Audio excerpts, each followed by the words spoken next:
Okay, so if you're a creator on YouTube, you know that keeping your channel safe is like job number one, right? But let's be honest, some of the rules can feel a little murky, especially when it comes to trademarks. So today we're going to clear all that up. We're breaking down exactly what you need to know about YouTube's trademark policy. And let's just dive right into the deep end with the big question that probably keeps some of you up at night. You're making a review, you're talking about a company. Can just using their logo actually get your entire channel deleted? Well, it's not a simple yes or no, but I promise by the end of this, you'll know exactly where that line is drawn. So, to navigate all this without getting into trouble, we have to understand the playing field. Let's start with the absolute basics. What even is a trademark? Simply put, a trademark is how a company says, hey, this is us. It could be a word, a logo, a symbol, whatever it is, it's legally protected. The whole point is to make sure you, the consumer, don't get confused about who made a product. It's all about brand identity. And you know these. I mean, think about it. You see that simple swoosh, and your brain immediately goes to Nike. You see an apple with a bite taken out of it, and boom, you know it's Apple. You don't even need the name. That is the power of a trademark, and that's exactly what these companies are trying to protect. Okay, so now we know what a trademark is. Let's talk about the tricky part, stepping into the danger zone.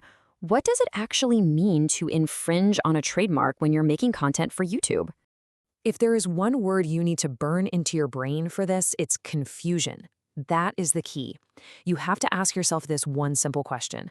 Could someone watching my video be confused into thinking it's an official video from that brand?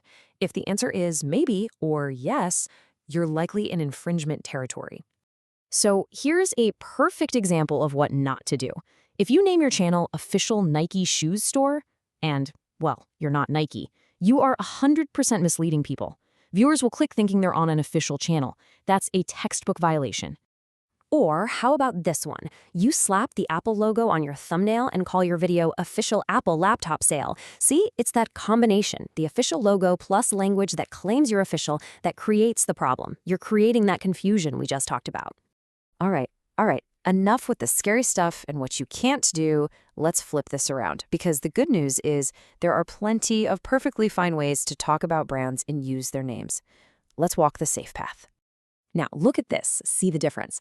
A title like this is clearly educational. You're not pretending to be Amazon. You're teaching people about Amazon. There's zero confusion, zero deception. This is totally okay. And the exact same logic applies to reviews. It's obvious you're an independent creator giving your opinion on a product. You're not an official Apple spokesperson. This kind of commentary and criticism is a super important part of the YouTube world, and it's protected. But, mistakes can happen. So what if you do accidentally cross that line? It's really important to understand how the complaint process works, just so you're not caught by surprise. So the consequences can really vary. It might be something relatively minor, like YouTube just takes down the specific video, but it can also get more serious, like a formal warning, or in the worst case scenarios, a full-on channel suspension. This is why it's so critical to get it right. The process itself is pretty straightforward. A lot of times, the brand owner might just contact you directly to sort it out. If that doesn't work, they'll file an official complaint with YouTube. Now, that third step is the key one. YouTube's team actually reviews it, and they're looking specifically for that element of viewer confusion before they decide to take any action. Okay, as we start to bring this all home, there's one last thing we have to clear up, because it's a super common mix-up. People hear trademark, and they often confuse it with copyright. Here's the easiest way to think about it. A trademark protects brand identity. The Nike logo, the name Coca-Cola, it answers the question, who made this? Copyright, on the other hand, protects original creative works, like a song you wrote, a movie you filmed, a photo you took. It answers the question, who owns this piece of art? So they're both about protection, but they protect totally different things. So look, if you only remember one thing from all this, let it be this right here.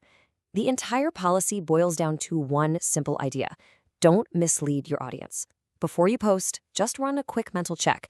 Ask yourself, 1, what's my intent here? Am I educating or reviewing? 2, could anyone possibly think that I am the brand? And 3, am I making any official claims I can't back up?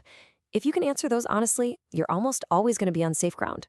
So I'll leave you with a little piece of homework. Go take a look at your own channel, your titles, your thumbnails, your channel name. Now that you really get the rules, is all of your content in the clear?